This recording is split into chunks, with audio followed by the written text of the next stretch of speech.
Символично, что выставку под названием «Нясари» открывает Любовь Барахоева, ведь строки ее песни посвящены именно этому городу. В зале Музея краеведения сегодня особенная атмосфера. Колоритные и разнообразные ковры завораживают гостей с первых минут. Благодаря деятельности Зайнаб Джараховой интерес к орнаментальному ковроделию с каждым годом растет. Она обучила древнему искусству сотни девушек и по сегодняшний день продолжает делиться секретами ковроделия в студии «Истинг». Сегодня здесь мы решили представить в основном ковры Назрановского района. То есть те ковры, что были зарисованы в селах Назрановского района. А как мы знаем, Гази Магомед Даурбеков сам является уроженцем Назрановского района, селения Барсуки. И здесь представлены ковры и селения Барсуки, и Альтиевские, и Назрановские, и ковер Нясар вокзал, как раньше называли Назрань, ну и Насыркорт, там Кантышева и другие. Свой первый ковер из войлока этнограф Зайнаб Джарахова создала в 2015 году. А сегодня в авторской коллекции ковров около 100 истингов, изготовленных по зарисовкам из альбома «Ингушские орнаменты» 1924. Эту выставку она посвятила художнику Гази Магомеду Даурбекову.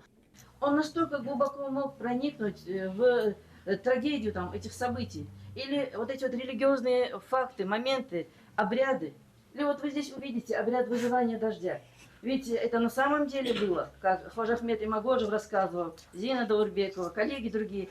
Ведь обряды вызывания дождя еще были до недавнего времени. И вот эту процессию, что показал наш художник, проходит на территории селения Икажу. Гази Магомед Даурбеков – профессиональный ингушский художник-живописец, который внес огромный вклад в этнографию и искусство ингушей. Мастер работал в различных жанрах, но наиболее ярко его талант раскрылся при написании портретов и пейзажей. Даурбеков создал иллюстрации к повести Толстого «Хаджи Мурат», к произведению Зязикова «9 дней из жизни героя», а также к школьным учебникам, выходившим в Ингушетии до 1944 года.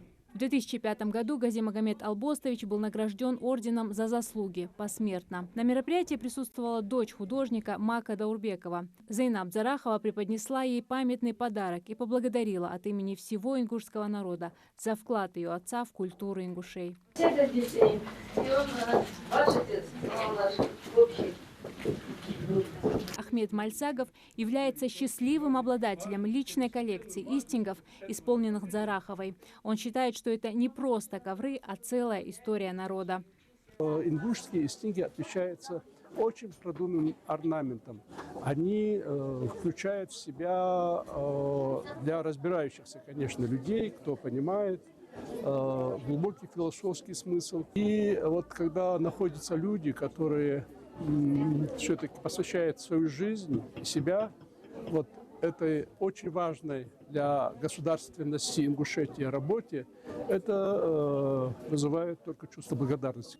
Зайнаб Джарахова много лет посвятила возрождению древнего ингушского искусства. В планах мастера ковроделия еще один амбициозный проект – это 100 ковров к столетию ингушской государственности.